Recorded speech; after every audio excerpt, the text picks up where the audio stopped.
Hey guys, कैसे हैं आप सब। I hope you are doing well. I am Sandeep, welcome to CSC circle. तो हम लोगों का जो टेस्ट सीरीज चल रहा है विजन आईएएस 2021 टेस्ट सीरीज, ठीक है। तो इसका ये टेस्ट नंबर 26 है और इसके थर्ड पार्ट आ चुके हैं। ये आज फोर्थ पार्ट है इसका, ठीक है। तो इसमें हम लोग 25 क्वेश्चन सॉल्व करेंगे।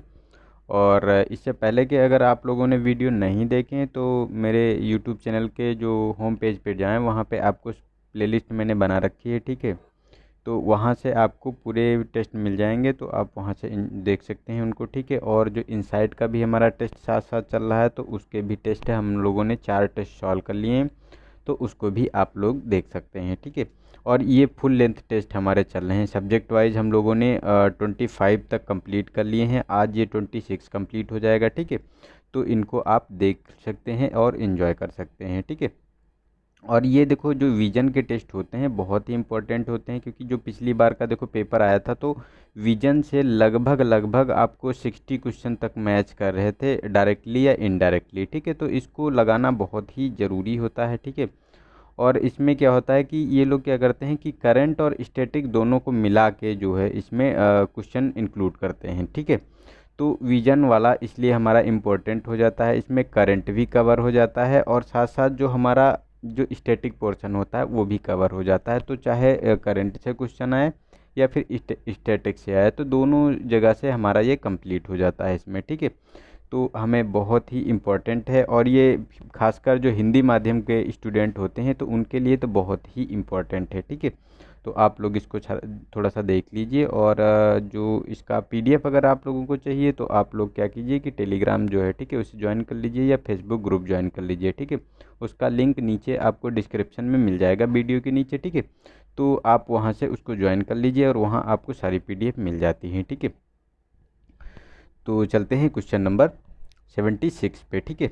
तो इसमें कहा गया कि निम्नलिखित में से कौन सी नदियाँ काला सागर में गिरती हैं। तो फर्स्ट स्टेटमेंट है कि डेन्यूब नदी है, सेकंड है नीपर है, थर्ड है राइन है, फोर्थ है ओल्गा है, और फिफ्थ है हमारी डॉन है। तो इसमें अगर बात करें काला सागर में, तो इसमें देखो डेन्यूब काला सागर में गिरती है, नीपर गिरती है और डॉन गिरती है। लेकिन अगर राइन नदी की बात करें तो ये जो राइन नदी है ये आपको देखने को मिलेगी जो उत्तरी सागर है, ठीक है। तो वहाँ पे ये देखने को मिलेगी, उत्तरी सागर में गिरती है। और ओल्गा जो है ये कैस्पियन सागर में गिरती है, ठीक है।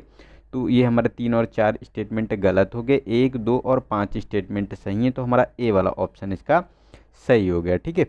नेक्स्ट है हमारा क्वेश्चन नंबर 77। तो इसमें कहा गया कि निम्नलिखित में से कौन से नाइट्रोजन चक्र के दौरान मृदा में नाइट्रोजन का वर्धन होता है। मतलब नाइट्रोजन चक्र के कारण मृदा में नाइट्रोजन कैसे आती है, उसको कैसे मतलब मृदा में नाइट्रोजन प्राप्त होती है, ठीक है।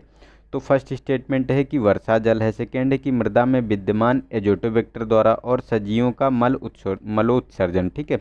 तो इसमें देखो वर्षा के द्वारा भी मृदा को नाइट्रोजन प्राप्त होती है। उसका जो पानी होता है, ठीक है, जो वाटर होता है उसमें जो नाइट्रोजन के मतलब नाइट्रोजन विद्यमान होती है।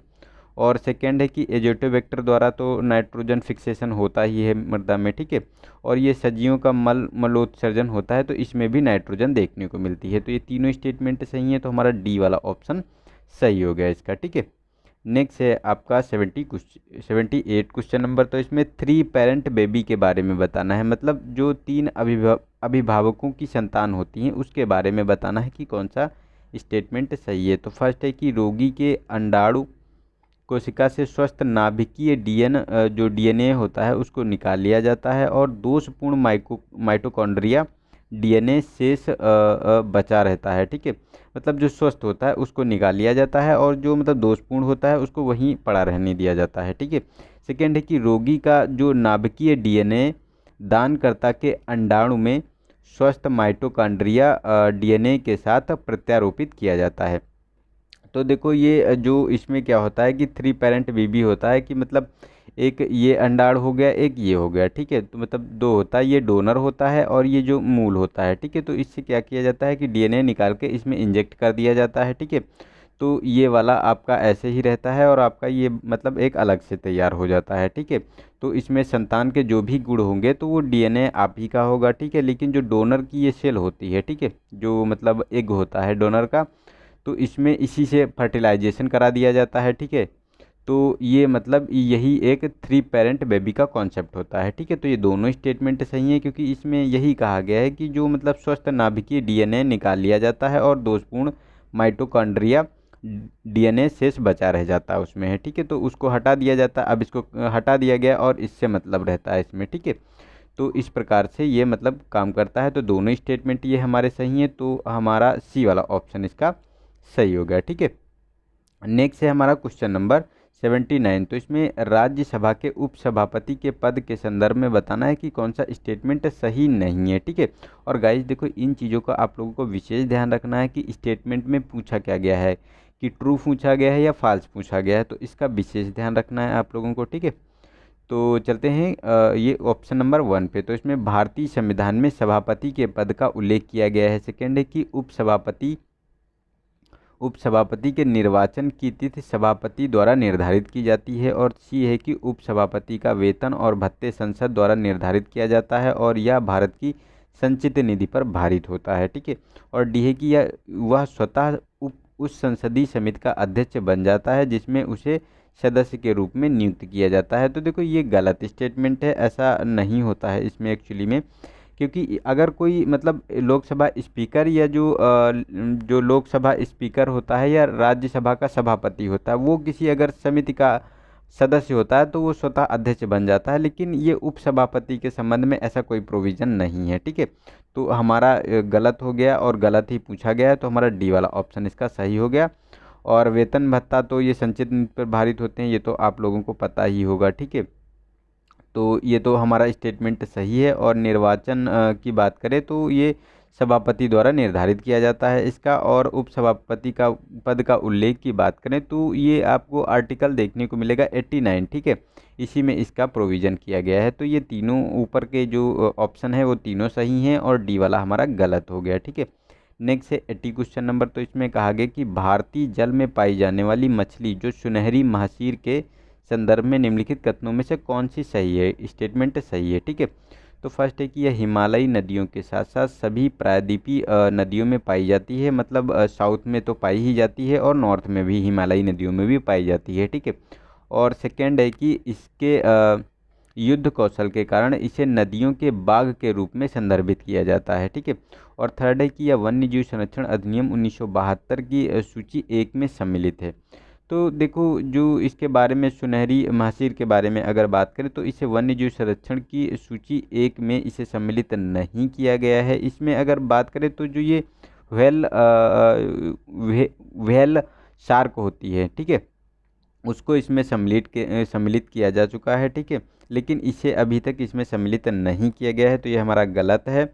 और सेकेंड सही है, क्योंकि युद्ध कौशल इसका बहुत अच्छा होता है। तो ये मतलब नदियों की बाघ के नाम से जानी जाती है। और इसके साथ साथ ये प्रायद्वीपी हिमालयी और प्रायद्वीपी दोनों नदियों में पाई जाती है। जैसे हिमालयी, जैसे सिंधु नदी हो गई, गंगा नदी हो गई, तो इनमें सब में पाई जाएगी। और साउथ की नदियों में भी ये देखने को मिलती है, ठीक है। तो ये फर्स्ट एंड सेकेंड स्टेटमेंट इसका सही है, ठीक है। तो बी वाला ऑप्शन सही हो गया। नेक्स्ट है हमारा क्वेश्चन नंबर 81। तो इसमें ऋग्वैदिक काल के संदर्भ में बताना है कि कौन सा स्टेटमेंट इसमें सही नहीं है, ठीक है। मतलब कौन सा कथन इसमें से सही नहीं है, ये बताना है। तो फर्स्ट है कि सभा और सभापति लोकप्रिय संस्थाएं थी। सेकंड है कि बी, लेन देन में विनिमय के माध्यम से निष्क यानी स्वर्ण सिक्कों का उपयोग किया जाता था। यानी जो विनिमय होता था उसमें स्वर्ण सिक्कों का इस्तेमाल किया जाता था। और सी है कि बाह्य स्तुति और यज्ञ अनुष्ठान से संबंधित ग्रंथ होता था इसमें, ठीक है। और डी है कि आध्यात्मिक और बौद्धिक विकास के लिए महिलाओं को पुरुष के समान अवसर नहीं दिए गए थे, ठीक है। तो देखो, इसमें ये हमारा डी वाला ऑप्शन गलत है, क्योंकि इसमें जो समान अवसर इसमें प्राप्त होते थे, क्योंकि कोई भी अनुष्ठान वगैरह होता था ना, तो उसमें महिलाओं को पुरुषों के समान उसमें स्थान दिया गया था, ठीक है। और महिलाएं क्या करती थी कि घर का मतलब पूरा देख रेख करती थी यहाँ पे, ठीक है। तो इनको बराबरी के उस समय ऋग्वैदिक काल में अधिकार दिए गए थे। महिलाओं की स्थिति तो ऋग्वैदिक काल के बाद जो उत्तर वैदिक काल आया है, ठीक है, उसमें इनकी डिक्लाइन होना शुरू हो गई है, ठीक है। तो ये हमारा डी वाला गलत है, तो यही हमारा गलत पूछा गया है, तो हमारा डी वाला ऑप्शन सही हो गया। और यहाँ जो अनुष्ठान और यज्ञ के लिए तो यहाँ मतलब देखने को ही मिलता है आपको, जो यजुर्वेद है तो उसमें अनुष्ठान सारे दिए हुए हैं, ठीक है। और ये जो विनिमय के माध्यम से अगर बात करें तो निष्क का इस्तेमाल किया जाता था। और उस समय सभा और समितियां दो लोकप्रिय संस्थाएं थी, और इसमें भी खास बात ये थी कि महिलाओं का पार्टिसिपेशन देखने को मिलता था। ठीक है, तो ये ऊपर के तीनों जो ऑप्शन है ये सही हैं, और डी वाला हमारा गलत हो गया। ठीक है, नेक्स्ट है हमारा क्वेश्चन नंबर 82। तो इसमें निम्नलिखित प्रजातियों में से किसके संरक्षण के लिए पर्यावरण, वन एवं जलवायु परिवर्तन मंत्रालय ने फायरफ्लाई बर्ड डायवर्टर पहल आरंभ की गई है? तो ये फायरफ्लाई बर्ड डायवर्टर जो पहल है ये किस लिए आरंभ की गई है? तो ए ऑप्शन है लाल सिर वाले गिद्ध के लिए, बी है कि जॉर्डन छिपचला के लिए, और सी है कि फॉरेस्ट आउल के लिए, और डी है ग्रेट इंडियन बस्टर्ड के लिए। ठीक है, तो इसको देखो डी वाला ऑप्शन सही है, ये ग्रेट इंडियन बस्टर्ड के लिए स्टार्ट की गई है, इनको संरक्षित करने के लिए, कंजर्व करने के लिए। ठीक है, नेक्स्ट है हमारा क्वेश्चन नंबर 83। तो इसमें कहा गया है कि निम्नलिखित में से कौन सा असहयोग आंदोलन आरंभ करते समय भारतीय राष्ट्रीय कांग्रेस के कार्यवाही कार्यक्रम के भाग थे? तो फर्स्ट है कि प्रांतीय और केंद्रीय विधानसभा के निर्वाचनों का बहिष्कार, सेकेंड है कि विदेशी वस्तुओं का बहिष्कार, और थर्ड है कि करों का भुगतान न करना, और फोर्थ है कि सरकारी स्कूलों और कॉलेजों का बहिष्कार करना। तो देखो इसमें जो प्रांतीय और केंद्रीय विधानसभाओं के निर्वाचन का इसमें बहिष्कार किया गया था, जो असहयोग आंदोलन चला था। ठीक है, और इसमें ये विदेशी वस्तुओं का भी बहिष्कार किया गया था, और सरकारी स्कूलों और कॉलेजों का भी बहिष्कार किया गया था। लेकिन करों का भुगतान करना इसमें कंपलसरी था, क्योंकि करों के भुगतान के बारे में ऐसा कुछ नहीं कहा गया था कि भुगतान ना करो। ठीक है, तो भुगतान जारी रहा था उस समय। ठीक है, तो हमारा 1, 2 और 4 स्टेटमेंट सही है, तो हमारा ए वाला ऑप्शन इसमें सही हो गया। ठीक है, नेक्स्ट है, और ये आप लोगों के लिए आज के लिए क्वेश्चन है, क्वेश्चन ऑफ द डे। तो इसमें आपको बताना है कि मतलब ये असहयोग आंदोलन का मतलब टाइम पीरियड क्या था, मतलब किस सन में ये चला था। तो ये आप लोग बता सकते हैं, बहुत ही इजी क्वेश्चन है। ठीक है, नेक्स्ट है 84। तो इसमें निम्नलिखित युग्मों पर मिलान करना है। ठीक है, कि कौन से सुमेलित है? तो फसल दी हुई है, और अग्रणी उत्पादक राज्य दिए हुए हैं इसमें। ठीक है, तो कपास की बात करें तो महाराष्ट्र, गन्ना की बात करें उत्तर प्रदेश, कॉफ़ी की बात करें तो असम। तो देखो इसमें देखो थर्ड वाला ये तो गलत है, क्योंकि कॉफ़ी का कर्नाटक में सबसे ज़्यादा उत्पादन होता है। ठीक है, और सेकेंड हमारा सही है, क्योंकि गन्ना का उत्तर प्रदेश में सबसे ज़्यादा उत्पादन होता है, और कपास की बात करें तो ये गुजरात में देखने को मिलेगा। ठीक है, तो ये हमारा गलत हो गए 1 और 3, तो हमारा सेकेंड स्टेटमेंट सही है, तो सी वाला ऑप्शन इसका सही हो गया। ठीक है, नेक्स्ट है हमारा क्वेश्चन नंबर 85। तो इसमें कहा गया है कि यह रोज़मर्रा की वस्तुओं में कंप्यूटिंग क्षमता को अंतः स्थापित करने की बढ़ती प्रवृत्ति और उन्हें प्रभावी ढंग से संचार करने और उपयोगी कार्य करने के लिए एक तरह से सक्षम बनाता है, जो अंतिम उपयोगकर्ता की कंप्यूटर के साथ कंप्यूटर के रूप में अंतःक्रिया की आवश्यकता को कम करता है। ठीक है, तो यह क्या है? ठीक है, तो ये ऑप्शन है कि हमारा क्लाउड कंप्यूटिंग है, सेकंड बी है कि वर्चुअल प्राइवेट नेटवर्किंग है, और सी है कि परवेसिव कंप्यूटिंग है, या फिर इंटरनेट प्रोटोकॉल है। तो इसमें अगर बात करें तो देखो ये सी वाला ऑप्शन सही है, क्योंकि जो परवेसिव जो कंप्यूटिंग होती है इसमें क्या होता है कि जो रोज़मर्रा की वस्तुओं की कंप्यूटिंग क्षमता को अंतः स्थापित करने की बढ़ती प्रवृत्ति है ये इसमें, और इसमें प्रभावी ढंग से उपयोगी कार्यों को करने के लिए सक्षम बनाता है, और अंतिम उपयोगकर्ता की कंप्यूटर के साथ कंप्यूटर के रूप में अंतःक्रिया की आवश्यकता को कम करता है। ठीक है, तो ये मतलब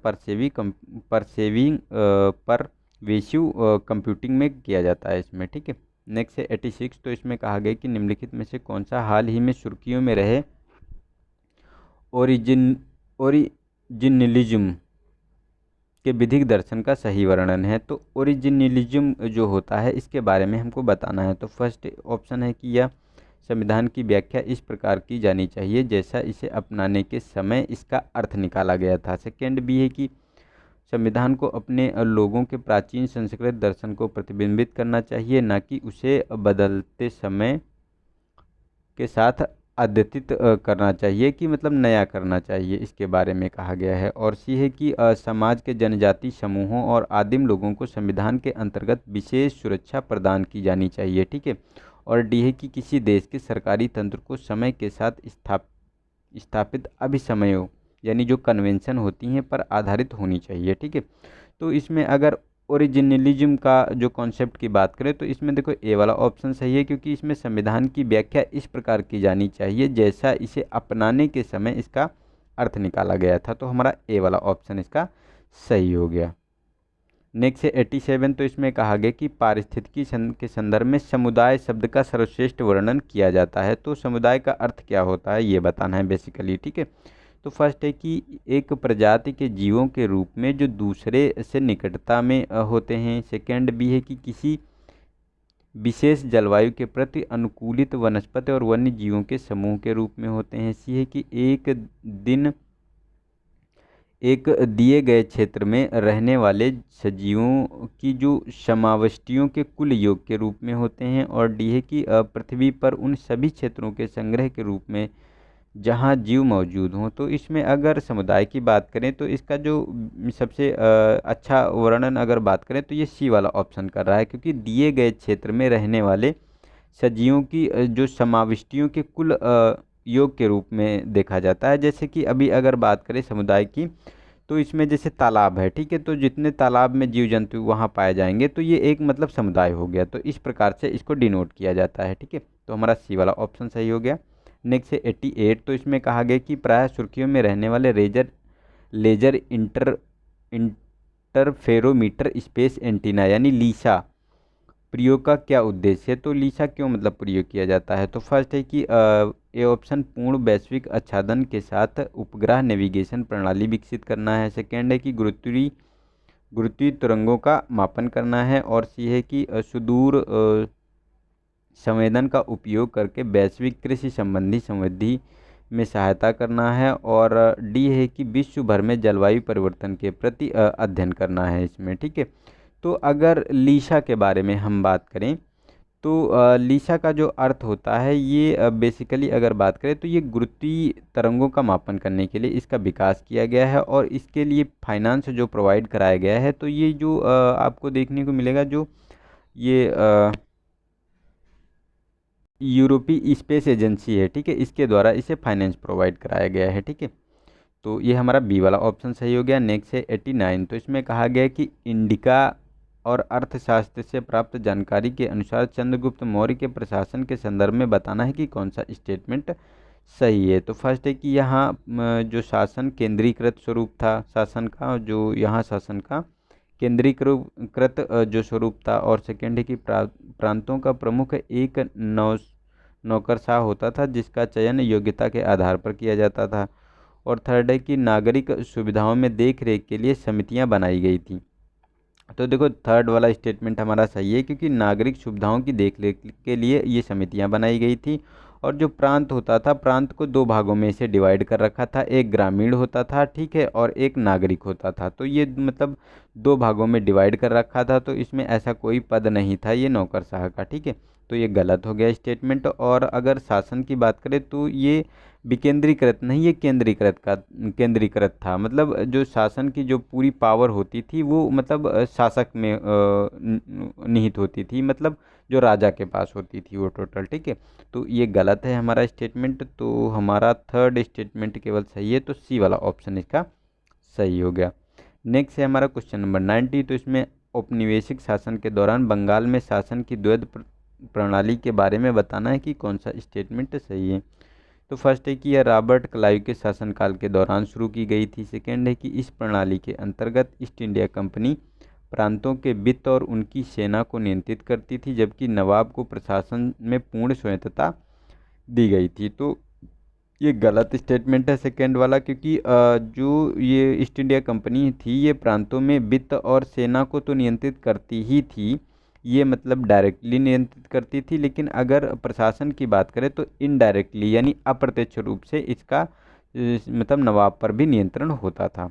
तो ये गलत हो गया हमारा सेकेंड स्टेटमेंट। और फर्स्ट वाला सही है, क्योंकि रॉबर्ट क्लाइव के शासन के दौरान द्वैध शासन लागू किया गया था। तो ये कब चला था, तो ये 1765 से 1772 तक जारी रहा था, जब तक वॉरेन हेस्टिंग आया था और रेगुलेटिंग एक्ट देखने को मिला था, उसके बाद ये ख़त्म हुआ था, ठीक है। तो फर्स्ट वाला ऑप्शन सही है, तो हमारा ए वाला ऑप्शन सही हो गया इसका।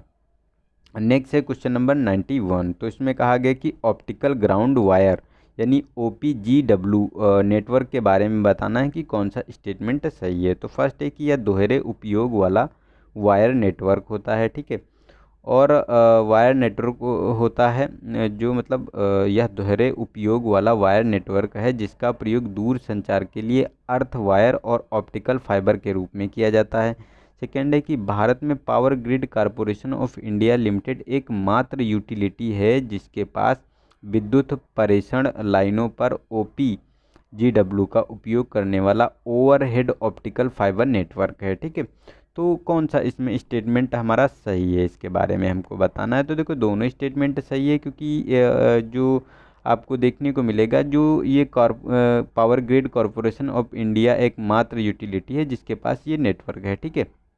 और इसमें जो दोहरा उपयोग वायर नेटवर्क होता है इसमें, ठीक है। तो इसमें वायर और ऑप्टिकल फाइबर के रूप में प्रयोग किया जाता है दूरसंचार के लिए। तो दोनों स्टेटमेंट सही हैं, तो हमारा सी वाला ऑप्शन इसका सही हो गया। नेक्स्ट है क्वेश्चन नंबर 92। तो इसमें कहा गया कि संकट में व्याघ्र आवास क्षेत्रों यानी कि जो क्रिटिकल टाइगर हैबिटेट होते हैं उनके बारे में बताना है कि कौन सा स्टेटमेंट सही है। तो फर्स्ट है कि संकट में व्याघ्र आवास क्षेत्र वास्तव में टाइगर रिजर्व के आंतरिक क्षेत्र हैं। और सेकेंड है कि पर्यावरण संरक्षण अधिनियम 1986 के अंतर्गत इन क्षेत्रों की पहचान की गई है।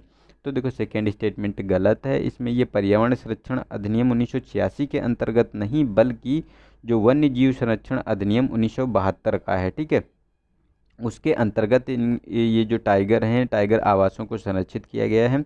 और फर्स्ट वाला सही है क्योंकि संकट में व्याघ्र आवास क्षेत्र वास्तव में टाइगर रिजर्व के आंतरिक क्षेत्र होते हैं ये, ठीक है। तो हमारा ए वाला ऑप्शन इसका सही हो गया। नेक्स्ट है 93। तो इसमें कहा गया कि भारत के अनन्य आर्थिक क्षेत्र यानी एक्सक्लूसिव इकोनॉमिक जोन EEZ के भीतर भारतीय मतलब EEZ के भीतर खनिज अन्वेषण के संदर्भ में राष्ट्रीय ध्रुवीय एवं समुद्री अनुसंधान केंद्र यानी कि NCPOR प्राय सुर्खियों में रहता है। यह निम्नलिखित में से किस मंत्रालय के अधीन एक स्वायत्त संस्थान है। तो फर्स्ट ए ऑप्शन है कि विज्ञान एवं प्रौद्योगिकी मंत्रालय, सेकेंड है कि पृथ्वी विज्ञान मंत्रालय, और सी है कि पर्यावरण वन एवं जलवायु परिवर्तन मंत्रालय, और डी है कि खान मंत्रालय, ठीक है। तो इसका देखो बी वाला ऑप्शन सही है क्योंकि ये पृथ्वी विज्ञान मंत्रालय के यानी अर्थ साइंस मिनिस्ट्री के अंतर्गत ये आता है। और ये राष्ट्रीय ध्रुवीय समुद्री जो अनुसंधान केंद्र होता है ये मतलब बनाया गया था इसी के अंतर्गत, पृथ्वी विज्ञान मंत्रालय के अंतर्गत 1988 में ये देखने को मिला था। और इसी के अंतर्गत जो ये अंटार्कटिक में मैत्री और भारती काम करते थे और आर्कटिक में जो हिमाद्री है, ठीक है, तो ये इसी के अंतर्गत ये कार्य करते हैं, ठीक है। नेक्स्ट है हमारा क्वेश्चन नंबर 94, ठीक है। तो इसमें 94 में कहा गया कि mRNA वैक्सीन के संदर्भ में बताना है कि कौन सा स्टेटमेंट सही है। तो इसमें RNA वैक्सीन शरीर में रोग विशिष्ट प्रतिजन के लिए कूटबद्ध mRNA अनुक्रम के प्रवेशन के माध्यम में कार्य करता है। और सेकेंड है कि mRNA अनुक्रम को कृत्रिम रूप से प्रयोगशाला में संश्लेषित नहीं किया जा सकता, ठीक है। तो देखो ये गलत है, इसको जो DNA के थ्रू, ठीक है, DNA टेम्पलेट के थ्रू इसको प्रयोगशाला में संश्लेषित किया जा सकता है और इससे वैक्सीन बनाई जा सकती है। और इसमें जो वैक्सीन बनाने की गति होती है जो पारंपरिक विधि होती है उससे तेज़ और कम लागत में इसमें विकास हो सकता है, मतलब वैक्सीन बनाई जा सकती है, ठीक है। तो ये गलत हो गया सेकेंड स्टेटमेंट। और फर्स्ट स्टेटमेंट हमारा सही है क्योंकि RNA वैक्सीन शरीर में रोग विशिष्ट प्रतिजन यानी जो एंटीबॉडी होती है उसको बनाने के लिए एक मतलब कूटबद्ध mRNA अनुक्रम में प्रवेश के माध्यम से कार्य करती है, ठीक है। तो हमारा ए वाला ऑप्शन इसका सही हो गया। नेक्स्ट है 95। तो इसमें महामारी के कारण देश का राजकोषीय घाटे नई ऊंचाइयों पर पहुंच गया है, ठीक है। तो निम्नलिखित में से किससे केंद्र सरकार का राजकोषीय घाटा कम हो सकता है। तो फर्स्ट है कि सार्वजनिक क्षेत्र की इकाइयों के विनियोग से, ठीक है। सेकेंड है कि GST के अंतर्गत कर की दरों को कम करना। और थर्ड है कि कृषि आय पर कर आरोपित करना। तो देखो कृषि आय पर अगर कर आप आरोपित करेंगे तो हमारा एक्स्ट्रा जो है हमको मनी मिलेगी, एक्स्ट्रा पैसा मिलेगा, तो राजस्व घाटा कम हो सकता है। ठीक है, लेकिन अगर जीएसटी को हम कम कर देंगे तो हमारा राजस्व घाटा और बढ़ेगा, क्योंकि जीएसटी कलेक्शन कम होगा तो उससे और ज़्यादा हमारा घाटा बढ़ेगा। ठीक है, तो ये हमारा गलत हो गया सेकंड स्टेटमेंट। और फर्स्ट सही है, क्योंकि सार्वजनिक क्षेत्र की जो इकाइयाँ होती हैं उसमें जो विनिवेश करना, डिसइन्वेस्टमेंट करना उसका। ठीक है, तो ये 1 और 3 स्टेटमेंट इसका सही है, तो सी वाला ऑप्शन इसका सही हो गया। ठीक है, नेक्स्ट है 96। तो इसमें कहा गया कि निम्नलिखित युग्मों पर विचार कीजिए। तो फर्स्ट है कि मेघ और उसकी विशेषता दी हुई है यहाँ पे। तो पच्छाब मेघ की बात करें तो ये 4000 से 7000 मीटर की ऊंचाइयों पर बनने वाले कपास के आकार के मेघ होते हैं। सेकेंड है कि कपासी मेघ ये भूमि के निकट पाए जाने वाले गहरे रंग के परतदार मेघ होते हैं। और वर्षा मेघ की बात करें जो 10,000 मीटर की औसत ऊंचाई पर बनने वाले पंख के आकार के मेघ होते हैं। तो देखो ये वर्षा के आकार वाले तो पंख के आकार के और 10,000 ऊंचाई पर देखने को मिलेंगे। और कपासी मेघ जो होते हैं तो ये आपको भूमि के निकट ये परतदार देखने को मिलेंगे। और पच्छाब जो होते हैं ये 4000 से 7000 की मीटर की ऊंचाई पर कपास के आकार के मेघ देखने को मिलेंगे। तो ये तीनों स्टेटमेंट हमारे सही हैं, तो हमारा बी वाला ऑप्शन इसका सही हो गया। ठीक है, नेक्स्ट है हमारा क्वेश्चन नंबर 97। तो इसमें narrow band internet of things यानी NB-IoT के बारे में हमको बताना है कि कौन सा स्टेटमेंट सही है। ठीक है, तो फर्स्ट है कि यह कभी कभी प्रेषित होने वाली डेटा की छोटी मात्रा के लिए तार रहित संचार मानक है। सेकेंड है कि NB-LOT से उपयोगकर्ता के उपकरणों की जो विद्युत खपत में अत्यधिक सुधार होता है। और थर्ड है कि हाल ही में BSNL ने भारत में विश्व का प्रथम उपग्रह आधारित NB-IoT नेटवर्क लॉन्च किया है। ठीक है, तो कौन सा स्टेटमेंट इसमें सही है ये बताना है हमको। ठीक है, तो अगर इसमें स्टेटमेंट की बात करें तो ये हमारे जो स्टेटमेंट हैं मतलब तीनों स्टेटमेंट हमारे सही हैं, क्योंकि ये कभी कभी प्रेषित होने वाली छोटी जो डेटा की छोटी मात्रा को तार रहित संचार मानक होता है इसमें। और NB-IoT का उपयोग करते जो उपयोगकर्ता होते हैं उसके उपकरण को विद्युत खपत में अत्यधिक सुधार होता है, मतलब बहुत कम विद्युत खपत होती है, और BSNL ने इसे लॉन्च किया है। ठीक है, तो ये पहला मतलब उपग्रह आधारित ये नेटवर्क है। ठीक है, तो ये तीनों स्टेटमेंट सही है, तो हमारा डी वाला ऑप्शन सही हो गया। नेक्स्ट है हमारा 98 क्वेश्चन नंबर। तो इसमें कहा गया कि हाल ही में ग्लोबल ई वेस्ट मॉनिटरिंग 2020 नामक रिपोर्ट जारी की गई। इस संदर्भ में ये इसे किसने जारी किया है तो ये बताना है। तो फर्स्ट है कि कुल वैश्विक ई अपशिष्ट का केवल 5% ही पुनर्चक्रीकरण किया जाता है। सेकेंड है कि चीन के बाद भारत विश्व का दूसरा सबसे बड़ा इलेक्ट्रॉनिक अपशिष्ट का उत्पादन करता है। और थर्ड है कि भारत में ई अपशिष्ट प्रबंधन के लिए कोई दिशा निर्देश नहीं है। ठीक है, तो देखो ये गलत है, क्योंकि इसके लिए दिशा निर्देश हैं, क्योंकि सबसे पहले 2011 में इसके लिए ई वेस्ट अपशिष्ट के लिए ये कानून लाया गया था। और उसके बाद 2016 में एक फिर से कानून लाया गया जिसका नाम था जो ई कचरा प्रबंधन नियम 2016। ठीक है, लाया गया। और उसके बाद इसमें संशोधन किया गया 18 में ई कचरा संशोधन प्रबंधन अधिनियम 2018 लाया गया। तो इसके लिए हमारे यहाँ मतलब प्रोविज़न है ई अपशिष्ट के लिए। ठीक है, तो ये गलत हो गया हमारा। और ये सेकेंड वाला भी गलत है, क्योंकि चीन के बाद USA और थर्ड पोजीशन पर भारत आता है जो ई अपशिष्ट जो है उत्पादक करता है, मतलब थर्ड पोजीशन पे है चीन, USA, उसके बाद भारत है। ठीक है, तो ये गलत है। और ये हमारा फर्स्ट वाला स्टेटमेंट भी गलत है, क्योंकि जो कुल वैश्विक ई अपशिष्ट का केवल 5% पुनर्चक्रण मतलब रिसाइकलिंग होता है, तो ये गलत है। ये आपको देखने को मिलेगा 20%। टोटल जितना ई अपशिष्ट प्रोड्यूस होता है उसका रिसाइकिल की बात करें तो ये 20% होता है। ठीक है, तो ये तीनों स्टेटमेंट गलत हैं, तो हमारा डी वाला ऑप्शन इसका सही हो गया। ठीक है, नेक्स्ट है हमारा क्वेश्चन नंबर 99। तो इसमें कहा गया कि हाल ही में संपूर्ण अरुणाचल प्रदेश की छठी अनुसूची में शामिल मतलब जो अरुणाचल प्रदेश को छठी अनुसूची में शामिल करने की मांग पुनः उत्पन्न हुई है। इस संदर्भ में भारतीय संविधान की छठी अनुसूची में प्रशासन से संबंधित निम्नलिखित में से कौन से प्रावधान शामिल हैं। तो फर्स्ट है कि जनजातियों को विधायी और कार्यकारी अधिकारी प्रदान करने के लिए स्वायत्त जिला परिषदों का गठन करना, ठीक है, यानी एडीसी। और एडीसी को दीवानी और न्यायिक शक्तियों से सशक्त करना। और थर्ड है कि जनजातियों के कल्याण और उन्नति पर सलाह देने के लिए जनजाति सलाह परिषद का गठन करना। तो कौन सा स्टेटमेंट इसमें सही है? तो देखो ये फर्स्ट वाला तो सही है, क्योंकि ये जनजातियों को विधायी और कार्यकारी अधिकार प्रदान करने के लिए स्वायत्त जिला परिषदों का गठन करना होता है, ठीक है। और इसमें जो एडीसी होती हैं यानी स्वायत्त जिला परिषदें, इनमें दीवानी और न्यायिक शक्तियाँ से सशक्त करना होता है इसका। तो दोनों स्टेटमेंट सही है, लेकिन अगर बात करें इसमें जनजातियों के कल्याण और उन्नति पर सलाह देने के लिए जनजाति सलाह परिषद की, तो ये देखो जनजाति सलाह परिषद क्या होती है कि ये पांचवी जो अनुसूची में जितने स्टेट हैं उनके लिए ये प्रोविज़न किया जाता है।